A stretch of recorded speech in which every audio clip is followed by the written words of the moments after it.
Sveikas, Algimantai. Sveikas, Robertas. Sveikas. Malonu tave matyti. Man tave visada irgi malonu. O kaip čia smagu, gera, gamtos garsai, paukščiai. Ačiū, kad priėmė svečius. Kiek čia jau metų šitoj gamtos? Nu, čia kaip toj vietoje aš esu 23 metai.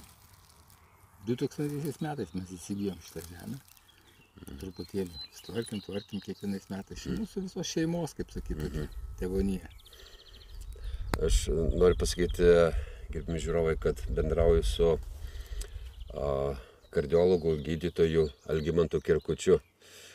Jis yra labai šitame Klaipėdos regione gerbiamas gydytojas ir apskritai propaguoja sveikos gyvensenos visą tą programą. Ir vakar įvyko konferencija tarptautinė.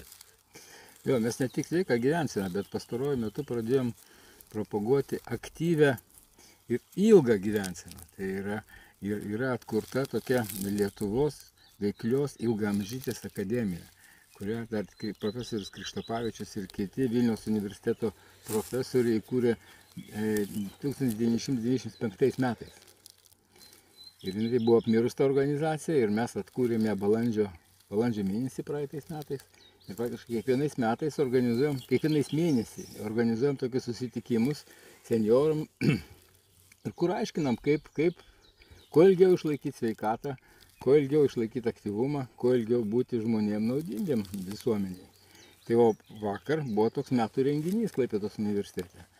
Kaip mes pabandėm, pakviesti užsienio kolegas iš Amerikos, iš Ispanijos, iš Lietuvos universitetų ir pakalbėti apie tai, kaip mokslas gali padėti žmonėm būti ilgiau sveikais, ilgiau laimingais, ilgiau aktyviais ir naudingais visuomeniai. Algimantai, kodėl to reikia? Kas vyksta? Labai geras klausimas. Iš tikrųjų, dauguma žmonių net nežino, kad jie gali būti sveiki, kad jie gali gyventi ilgai. Čia toks kaip ir paradoksas, reiškia. Bet iš tikrųjų galima. Yra žinios, yra būdai, yra metodai ir galima būti labai ilgai sveiku ir galima labai ilgai džiaugtis gyvenimu.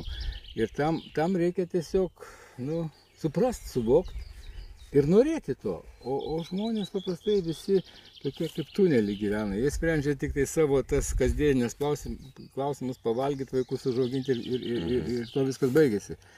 O gyvenimas platus, gyvenimas didelis ir reikia tą viską pamatyti, tą reikia suvokti. Bet taip, toks paradoksas šiais laikais yra gydytojas, kuris kalba, kad reikalinga sveika gyvensena, bet kita pusė, kad vaistai, pats operuoja širdis žmonėms, jau ko gero per savo tą dar nedidelį gyvenimą, jau keli tūkstančiai žmonių perėjo per tavo stebuklingas rankas kaip daktaro, ir vis tiek tas dalykas, kad sveika gyvensena vis dėlto yra pats svarbiausias dalykas, o ne vaistai, tabletės.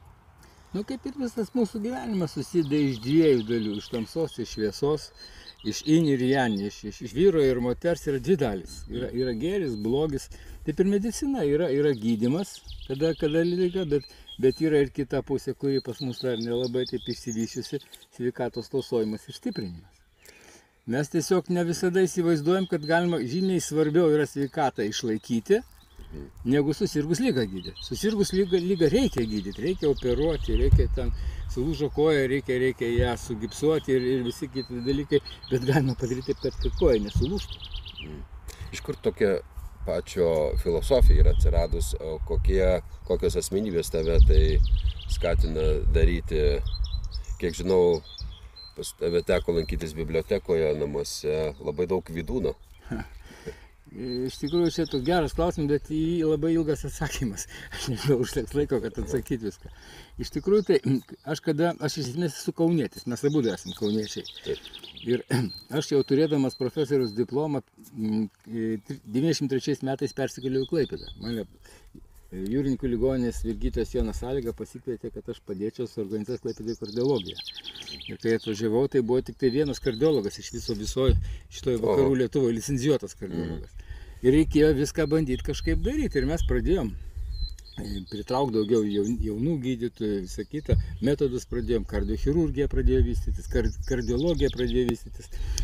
Bet paaiškėjo, kad aukšto lygio medicinės paslaugos gali būti teikiamas tik universitetinio lygmens ligoninėje, tretinio lygio.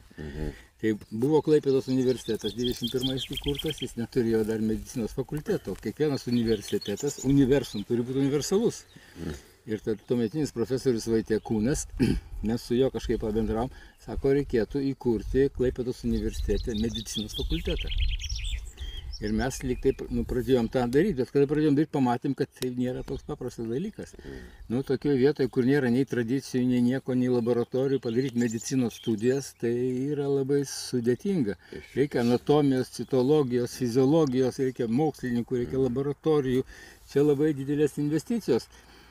Ir tada kažkaip aš sutikau profesorių Edvardą Barnauską.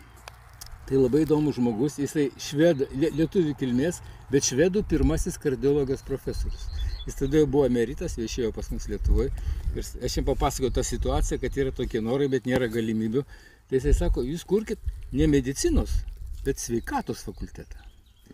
Vakarų Europoje, Švedijoje jau visi pradėjo suvokti, kad ta sveikatos tema jinai dar svarbesnė negu ligų gydymo. Ir jau universitetuose pradėjo tas vystytis. Tai ir tada pradėjom galvoti apie tą sveikatą. Aš tada pradėjau mąstyti, o kas ta sveikata per velnias yra? Aš žinau, kas liga, mane mokino universitete, kaip operuoti, kaip vaistus skirti, kaip ligą gydyti. O kas tai yra sveikata? Tai, ir man po rankom į rankas pakliuvo tada Vydūno, Vilhelmo Storostos, mažosios Lietuvos filosofo, pedagogo, labai žinomo Lietuvoje žmogaus knygelė Sveikata, jaunumas, grožiai. Ir jis ten labai gražiai, schematiškai yra paaiškinęs, kas tai yra sveikata. Jis pasakė, kad sveikata tai žmogaus yra socialinė būtis, fizinės galimybės, psichoemocinės galimybės ir pats svarbiausias dvasinės. Dvasinės žmogaus galimybės ir gerovė. Ir kada turi šitą visą buketą, tai tada turi ir sveikatą. Ir mes pabandėm tą mūsų fakultetą suformuoti būtent toje plotmėje, kad ne į ligas susifokusuoti, bet ruošti žmonės, kurie suvoktų, kas tai yra sveikata ir čia dirbtų. Ir tas fakultetas mūsų dabar labai gražiai vystosi. Yra čia ne pats didžiausias fakultetas Klaipėdos universitete. Ir ta tema taip ir išsivystė. Ir aš, būdamas dekanas, turėjau propaguoti šitą, ne vien tik tai kardiochirurgiją, ne vien tik tai vaistus, bet kalbėti ir apie sveikatą ir kuo toliau. Mane tarp kitko tai nuvedė į Seimą. Nes aš pradėjau žmonėm aiškinti, šnekėti, visą kitą, prisijungiau prie Žaliųjų ir Valstiečių partijos ir žmonės mane labai vieningai nukreipė į šitą politiko karjeros link. Kaip netikėtai atvedė. O ta siekiamybė dėl sveikos gyvensenos ir panašiai, tai nėra taip paprasta per 30 metų, kaip farmacija daro savo, kaip sakyti, pramonė turi savo, o sveikos gyvensenos netaip lengva propaguoti Lietuvoje turbūt buvo. Žinot, kaip yra. Vydūnas labai ne tik apie sveikatą, bet jis dar svarbesnės problemas kėlė. Jis kėlė žmogaus sąmoningumo problemą. Kad žmogus suprastų pasaulį, suprastų, kas aplinkui yra. Ne vien tik kas ant stalo padėti arba į lėkštę įdėti, bet kad jis matytų aplinkui, matytų gamtą, matytų pienės, matytų medį, matytų dangų, kad jis suprastų visą visumą. Save girdėtų. Save girdėtų. Ir iš tikrųjų sveikata tai ir yra. Tai yra visuma, tai yra harmonija, tai holizmas dabar tas žodis reiškia, labai darosi vis paprastesnis. Būtent holistinis požiūris. Šitos paskaitos galima būtų turbūt klausytis visą dieną ir panašiai, ypač gamtoje. Labai ačiū. Mes esame Žemaičių Kalvarijos seniūnijoje. Kaip vadinasi kaimas?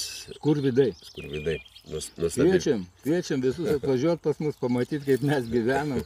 Tikrai, čia yra būtent harmonija, čia yra gamta. Niekas kol kas geriau už gamtą nepadarė. Žmogus tik gadina gamtą, o iš tikrųjų visas gėris tai yra būtent šitoje harmonijoje. Kur dera augaliukai, žolytė, pieniai, ąžuolas, ežeras, sausa žemė ir dangus, viskas turi būti kartu. Fantastiški žodžiai. Tai pabaigai tiesiog jau ir taip mes išgirdome vieną kitą palinkėjimą, bet taip pabaigai, ką dar žmonėms palinkėtum?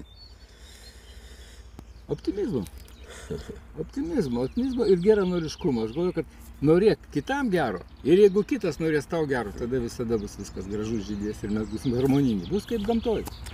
Ačiū, Algimantai, labai. Ir ačiū, Geruška. kad... Malonu buvo su tavim pabendrauti. Dėkui, iki pasimatymo. Iki pasimatymo. Paukščiai vėl. Wow. Nu pats gražiausias laikas dabar. Ne. Pačios gražiausios dienos. Man tai čia širdis, žinai, džiaugiasi vat, tuo laiku. Aš čia tiesiog aš pražįstu, kada pienės pražįsta kartu su pienim. Pienėm, ievom. Nesinori eiti, žinok, pats sėdėčiau ir sėdėčiau. Bet žinau, kad turiu važiuoti šiandien į Alytų. Gerai. Ačiū. Gerai.